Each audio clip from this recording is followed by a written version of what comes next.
El vestíbulo de las Cumbres Patagónicas Resort resonaba con risas hasta que una súplica tranquila en un inglés entrecortado fue ridiculizada hasta el silencio. Un anciano de ascendencia japonesa aferraba su comprobante de reserva mientras el gerente, el señor Morales, se burlaba. «Señor, este lugar es demasiado caro para usted». Humillado, retrocedió con los ojos brillando de un dolor que nadie notó ni se molestó en ver. Justo entonces, una camarera salió de entre la multitud y susurró un simple saludo en japonés que congeló toda la sala. Ninguno de ellos lo sabía aún, pero acababan de insultar al multimillonario que secretamente era dueño de todos los hoteles en los que trabajaban. Kenji Tanaka Benavides estaba en medio del vestíbulo abarrotado y se sentía invisible. No del tipo de invisibilidad que había pagado durante años. La privacidad cuidadosamente elegida de un hombre que podía comprar silencio y discreción. Esto era diferente. Era la invisibilidad de ser descartado, de ser atravesado con la mirada como si no valiera la pena enfocarse en él. Su maleta de cuero gastada descansaba a sus pies, marcada por años de viajes, y su sencilla chaqueta gris colgaba floja sobre sus hombros.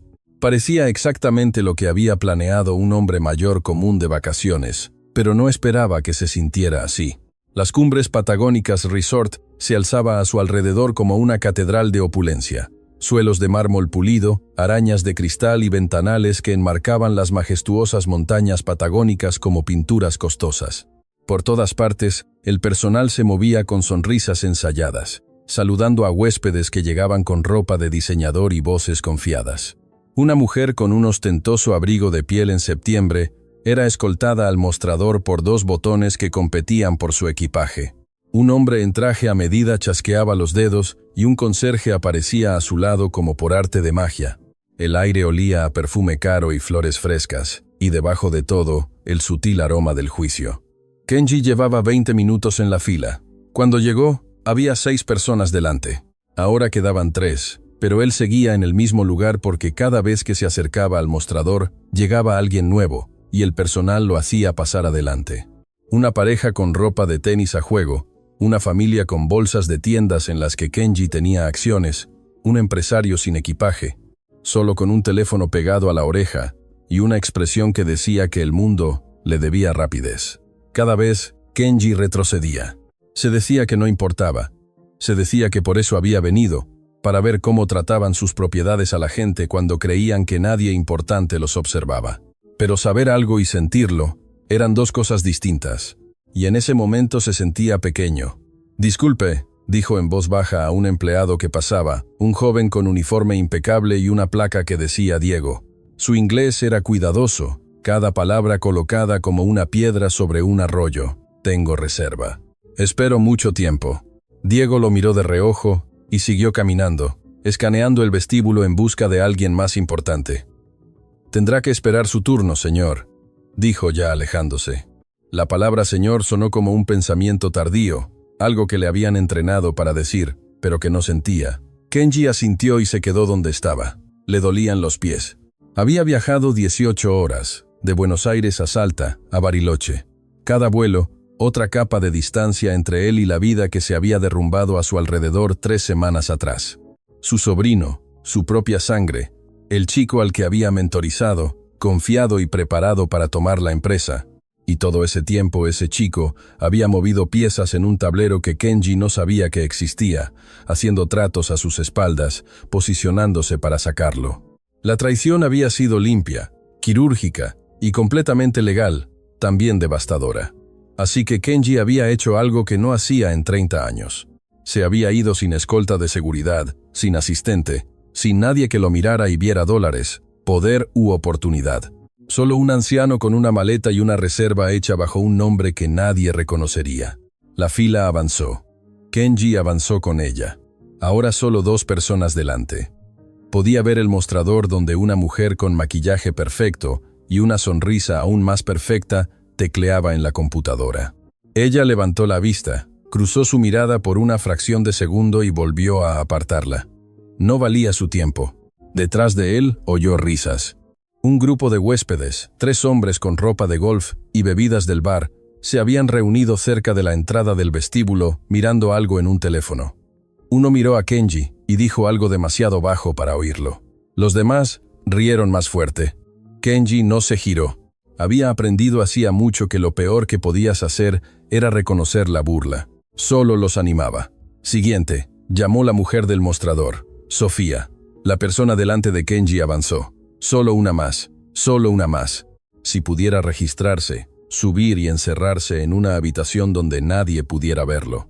Estaba tan cansado, el tipo de cansancio que vivía en los huesos, y hacía que cada pequeña interacción pareciera subir escaleras. Siguiente. Kenji dio un paso adelante. Sofía lo miró, y su sonrisa se apagó como si hubieran bajado un dial. ¿Nombre?, preguntó con tono plano. Sato, dijo Kenji dejando la maleta con cuidado. Kenji Sato, tengo reserva. ¿Deletreé el apellido? Lo hizo. Ella tecleó frunciendo el ceño ante la pantalla. El ceño se profundizó. No veo nada, dijo. ¿Estás seguro de que tiene reserva aquí? Hice reserva hace 3 semanas. Metió la mano en el bolsillo de la chaqueta, intentando recordar dónde había guardado el correo de confirmación, su teléfono, su billetera. Todo se sentía revuelto en su cabeza. El agotamiento mezclado con la vergüenza. Señor, si no tiene número de confirmación, no puedo ayudarlo. Ya miraba más allá de él hacia la siguiente persona en la fila. Tal vez se equivocó de hotel. No es hotel correcto, estoy seguro. Por favor, ¿puede revisar? Ya revisé. Su voz se había vuelto aguda. Ahora impaciente. No tenemos nada con ese nombre. Ahora, por favor, apártese para que pueda atender al siguiente huésped.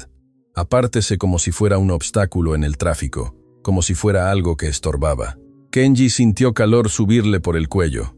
Esa vergüenza particular que viene de ser descartado en público, de que te traten como si fueras demasiado estúpido para entender lo que pasaba. Su inglés era bueno, no perfecto, pero suficiente. Sabía lo que ella realmente decía. Decía, no pertenece aquí. Por favor, dijo de nuevo, odiando lo pequeña que sonaba su voz. Tengo reserva. Tal vez nombre diferente. Puedo explicar. Señor. Una nueva voz aguda y masculina. Kenji levantó la vista y vio al señor Morales, el gerente, acercándose al mostrador. Su expresión era todo negocios y cero calidez. ¿Hay algún problema aquí? Este caballero no tiene reserva, dijo Sofía, sugiriendo con su tono que caballero era generoso. El gerente miró a Kenji de arriba a abajo, la chaqueta gastada, la maleta vieja, el cabello gris que necesitaba corte, y algo se cerró en su rostro. Señor, esto es un resort de lujo. Si busca alojamiento económico, hay varios moteles a unos 15 kilómetros por la ruta de montaña. Lo dijo lo suficientemente alto como para que los huéspedes cercanos voltearan a mirar. El mensaje era claro. No puedes permitirte este lugar. Algo se rompió dentro de Kenji. No fuerte, no dramático, solo un crujido silencioso como hielo partiéndose en un lago congelado. Él había construido un imperio. Empleaba a 40.000 personas en 6 países. Donaba más dinero a caridad en el último año que lo que probablemente ganaba todo este resort en ganancias. Y en ese momento, nada de eso importaba, porque estas personas lo miraban y no veían nada que valiera su tiempo. Estaba a punto de hablar sin saber qué decir cuando una voz cortó el ruido del vestíbulo como una campana. Sumimasen. La palabra era japonesa. Disculpe, pero era más que eso. Era la forma educada, respetuosa, pronunciada con perfecto acento de Tokio. Kenji giró la cabeza tan rápido que su cuello crujió. Una joven mujer caminaba hacia él desde el área del café con un uniforme negro sencillo y delantal, el cabello oscuro recogido en una coleta pulcra.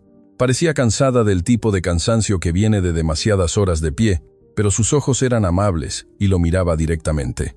Se detuvo a unos pasos y se inclinó ligeramente, un gesto pequeño y respetuoso que golpeó a Kenji como un puñetazo en el pecho.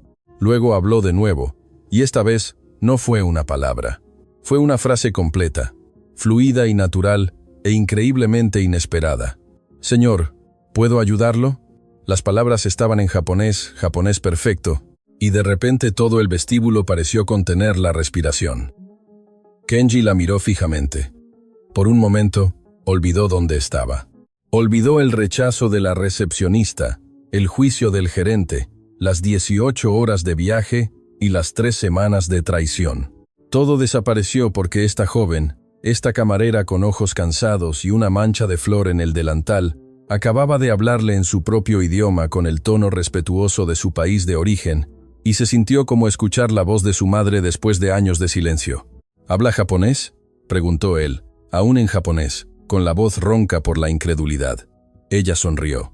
No era una sonrisa profesional como las que todos llevaban pegadas. Era real, cálida, de las que llegan a los ojos. Sí, señor. Viví en Tokio varios años. No pude evitar oír. Parecía que tenía problemas con su reserva. Detrás de Kenji, alguien carraspeó con impaciencia. Sofía observaba con ojos entrecerrados. El gerente había cruzado los brazos, pero la joven no parecía notarlo ni importarle. Estaba enfocada completamente en Kenji, dándole el tipo de atención que le había negado durante la última hora. «Tengo reserva», dijo Kenji, aún en japonés, porque era un alivio usar palabras que salían naturales, pero no recuerdo el nombre que usé. Mi asistente hizo la reserva, pero salí apresurado y creo que usó un nombre diferente por privacidad. Tengo el correo en algún lugar, pero no lo encuentro en mi teléfono. La mujer asintió, escuchando con atención total. Luego se volvió hacia Sofía y dijo en inglés con un leve acento: «Disculpe, Sofía, este caballero es el señor Sato. Tiene una reserva, pero puede haber un error en el sistema. ¿Puedo usar la computadora para buscarla?» Sofía parpadeó. Miró de la camarera a Kenji con confusión e irritación peleando en su rostro. «Valentina, se supone que estás en el café. Esto no es tu departamento». «Lo sé», dijo Valentina con voz calmada y educada pero firme. «Pero hablo japonés, y creo que puedo resolverlo rápido. Solo tomará un momento». El gerente dio un paso adelante, su máscara profesional resbalando para mostrar molestia. «Señorita Díaz, aprecio su iniciativa, pero tenemos procedimientos». «El procedimiento es ayudar a los huéspedes», interrumpió Valentina suavemente. Sonrió al gerente. Esa misma sonrisa cálida y real, pero ahora había acero debajo, ¿verdad? Eso es para lo que estamos aquí. Por un segundo, el gerente pareció querer discutir. Luego miró alrededor del vestíbulo a la creciente multitud de espectadores y forzó una sonrisa tensa. «Bien, que sea rápido». Valentina se movió detrás del mostrador. Sofía se apartó a regañadientes. Se volvió hacia Kenji. «¿Recuerda algo de la reserva? ¿Una fecha? ¿Un número de tarjeta? ¿Un correo?» La mente de Kenji se sentía más clara ahora, menos nublada por el cansancio y la humillación. Sacó su teléfono con manos temblorosas y empezó a buscar en los correos. «Mi asistente se llama Luciana Pereira. Ella habría hecho la reserva, tal vez bajo su nombre o...» Hizo una pausa recordando. «Tal vez bajo Sato, que es mi seudónimo que uso a veces por privacidad». Los dedos de Valentina se movieron por el teclado. Tecleó. Pausó. Tecleó de nuevo. El vestíbulo se había quedado tan silencioso que Kenji podía oír el clic de sus uñas en las teclas. 10 segundos. Contuvo la respiración. Entonces su rostro se iluminó. Encontrado. Suite Imperial. Leaf. 14 noches empezando hoy. Miró al gerente y su voz se volvió muy suave, muy cuidadosa. Es la suite del piso superior, la que normalmente reservamos para VIPs. El rostro del gerente pasó de blanco a rojo y de nuevo a blanco. Se inclinó sobre el mostrador para ver la pantalla y Kenji vio el entendimiento amanecer en sus ojos. La suite imperial no era solo cara, era del tipo de cara que significaba alguien importante, alguien que importaba, alguien que deberían haber reconocido. «Señor Sato», dijo el gerente con voz de repente empalagosa de respeto. «Estoy profundamente apenado por la confusión. Si nos da un momento para preparar su llave». «Está lista», dijo Valentina, ya imprimiendo algo. «Puedo darle sus llaves ahora mismo». Miró a Kenji volviendo al japonés. «Lo siento mucho por las molestias, señor. ¿Quiere ayuda con su equipaje?» Antes de que Kenji pudiera responder, 2 botones aparecieron como por arte de magia, alcanzando su maleta gastada. Las mismas personas que habían pasado junto a él minutos antes, el mismo personal que había actuado como si no existiera, ahora tropezaban entre sí para servirle. «No», dijo Kenji en voz baja, aún en japonés. «Gracias, pero no». Miró realmente a Valentina.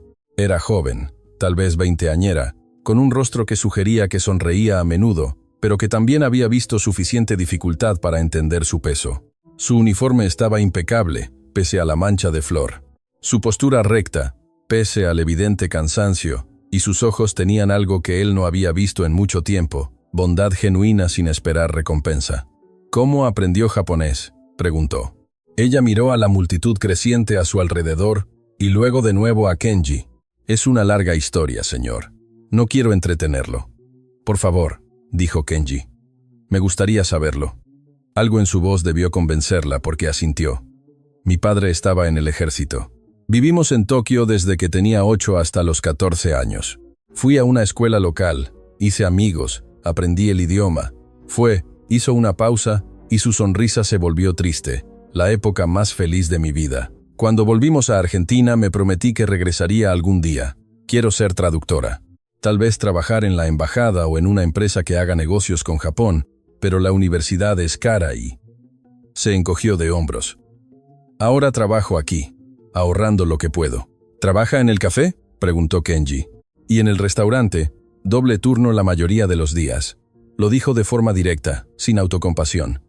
Es buen trabajo, y a veces puedo practicar mi japonés cuando vienen huéspedes de Japón. Kenji sintió algo moverse en su pecho. Aquí había una joven que se agotaba trabajando, soñando con un futuro que apenas podía permitirse y había parado todo para ayudarlo. No porque supiera quién era, no porque esperara recompensa, sino porque lo había oído luchando y decidió que importaba. Miró alrededor del vestíbulo, a la recepcionista que lo había descartado, al gerente que le había sugerido un motel, a los huéspedes que se habían reído, al personal que había pasado como si fuera un mueble, y tomó una decisión.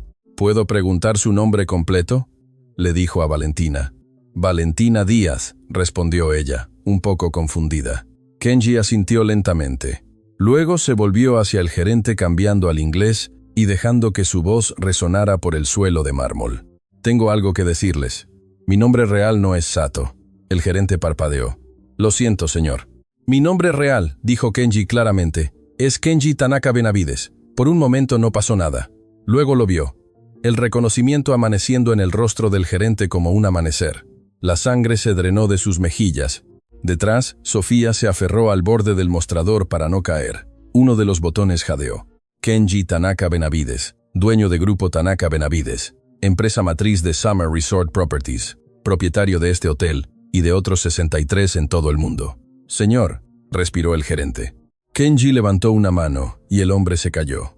Vine aquí en silencio porque quería ver cómo trataban mis hoteles a los huéspedes cuando pensaban que nadie importante observaba. Dejó que eso calara, viendo cómo la vergüenza y el miedo se extendían por el rostro del gerente. Ahora lo sé. El vestíbulo estaba completamente en silencio. Hasta la fuente parecía haber dejado de borbotar. Kenji se volvió hacia Valentina, que parecía atónita. Señorita Díaz, usted me mostró bondad cuando todos los demás no me mostraron nada. Me ayudó cuando no tenía razón para hacerlo, cuando no era su trabajo, cuando no ganaba nada con ello. Esto es raro. Su voz se quebró ligeramente. Esto es valioso. Yo solo. Empezó Valentina y se detuvo. Cualquiera lo habría hecho. No, dijo Kenji con firmeza. No cualquiera, no hoy, solo usted. Se volvió al gerente. Su voz se volvió fría, afilada, cada palabra como una hoja. Está despedido. Efectivo inmediatamente. Y la recepcionista Sofía también. Y quiero los nombres de todo el personal que pasó junto a mí, que me ignoró, que me trató como si no importara. Revisaré personalmente su empleo. El gerente abrió la boca, la cerró, la abrió de nuevo. No salió ninguna palabra. Sofía tenía lágrimas corriendo por el rostro. Pero, señor, logró decir finalmente el gerente. Usted me sugirió que probara un motel, dijo Kenji suavemente. Porque parecía pobre, porque mi inglés no es perfecto, porque decidió en 30 segundos que no valía su tiempo. ¿Cuántos otros huéspedes han tratado así? ¿Cuántas personas han pasado por estas puertas y han sido juzgadas no por su humanidad, sino por su apariencia? No hubo respuesta. El gerente miró sus zapatos. Kenji se volvió de nuevo a Valentina. Señorita Díaz, estoy creando un nuevo puesto. Enlace cultural de relaciones con huéspedes. Su trabajo será asegurar que cada huésped, sin importar apariencia, idioma o procedencia, sea tratado con respeto. El salario es de $90,000 al año. ¿Lo acepta? La boca de Valentina se abrió. ¿Qué? Yo no. 90,000 más beneficios, dijo Kenji. Y pagaré su educación universitaria, cualquier programa que elija. Quiere ser traductora. Será la mejor traductora. Me aseguraré de ello. Lágrimas rodaron por las mejillas de Valentina. Se llevó las manos a la boca, los hombros temblando. ¿Por qué?, susurró. ¿Por qué haría esto? Kenji pensó en la traición de su sobrino, en las 3 semanas de dolor, duda, y preguntarse si la bondad era debilidad, si la confianza era estupidez. Y aquí estaba esta joven probando que la bondad aún existía, que algunas personas aún ayudaban a otras simplemente porque era lo correcto. «Porque me saludó en japonés», dijo en voz baja. Una sola frase. Eso fue todo lo que tomó y cambió todo. Extendió la mano y tomó la de ella. A su alrededor el vestíbulo permaneció congelado. Todos observando este momento como si fuera una película que no podían pausar. «En mi cultura», dijo Kenji, «tenemos un dicho. Una palabra amable puede calentar 3 meses de invierno. Hoy usted me dio más que una palabra amable. Me devolvió algo que pensé que había perdido». «¿Qué?», preguntó Valentina entre lágrimas. «La esperanza», dijo Kenji simplemente. Soltó su mano y se dirigió a todo el vestíbulo con voz clara y resonante. «A partir de hoy, Grupo Tanaka Benavides tendrá una nueva política en todas sus propiedades, en todos los países. Juzgaremos a los huéspedes por respeto, no por apariencia. El personal será capacitado en sensibilidad cultural, y cualquiera que no trate a otro ser humano con dignidad será removido inmediatamente». Hizo una pausa. «Esto no es una solicitud, es ley». Silencio. Luego, lentamente alguien empezó a aplaudir. Una persona, luego otra. Entonces todo el vestíbulo estalló en aplausos. Valentina lloraba abiertamente ahora, y Kenji descubrió que sus propios ojos estaban húmedos. No lo había esperado. No había esperado que castigar la crueldad se sintiera tanto como sanar. No había esperado que la bondad de una joven le diera una razón para volver a creer en su propio juicio. «Venga», le dijo a Valentina en japonés. «Ayúdeme a mi habitación. Estoy muy cansado y tengo muchas llamadas que hacer. Pero primero quiero oír más sobre Tokio.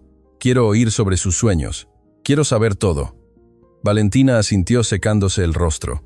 Rodeó el mostrador, levantó la maleta gastada de Kenji, ignorando a los botones, y caminó a su lado hacia el ascensor. Cuando las puertas se cerraron, Kenji captó una última mirada del vestíbulo. El gerente despedido de pie congelado, los huéspedes susurrando, el personal mirándose con comprensión creciente, y sonrió una sonrisa real, la primera en 3 semanas. «Gracias», le dijo suavemente a Valentina. Ella lo miró con los ojos aún brillantes de lágrimas. «¿Por qué?». «Por verme», dijo Kenji, cuando era invisible. El ascensor subió llevándolos al piso superior, a la suite imperial, y a un futuro que acababa de ser reescrito por un simple saludo, por palabras en un idioma que significaba hogar, por una persona que decidió que la bondad importaba más que la conveniencia. Sumimasen había dicho, «disculpe», y con esa sola palabra todo había cambiado. A veces el acto más pequeño de bondad crea el cambio más grande. Valentina no sabía que estaba ayudando a un multimillonario. Solo vio a alguien que necesitaba ayuda. Eso es lo que parece la verdadera bondad. No espera una razón. No pregunta qué hay para mí. Solo pregunta, ¿qué habrías hecho tú si hubieras visto a alguien siendo ignorado como Kenji? ¿Habrías intervenido para ayudar o habrías pasado de largo como todos los demás? Deja tu respuesta en los comentarios. Realmente quiero saber si esta historia tocó tu corazón. Por favor, dale me gusta y compártela con alguien que necesite escucharla hoy. Y no olvides suscribirte para más historias poderosas que nos recuerdan qué es lo que realmente importa en la vida. Gracias por leer.